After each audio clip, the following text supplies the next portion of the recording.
Hey guys, in this video we're going to go over how to open a Chase Bank account.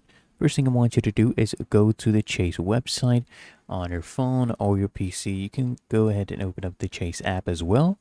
And then you just come here and click on the top left on these three horizontal lines. And then here you just look for checking account, savings account, whatever you want to open an account for. So let's say you want a checking account. You choose the checking account you want. And then here you go ahead and choose what you want to open. So choose whichever one you want to open and you'll see what you need here. You need a social security number, a driver's license or state ID because you'll need to verify yourself. Just scroll down here and choose if you are an existing Chase customer or not. If you're not, then choose no and then click on get started. And then you need to provide your information as per your government ID, your full legal name as it appears there. And then click on next, select your birthday. And then what you need to do is just follow the on-screen instructions, go through the whole process, check this box, agree to the terms, and then click on next, and they'll go ahead and process your application.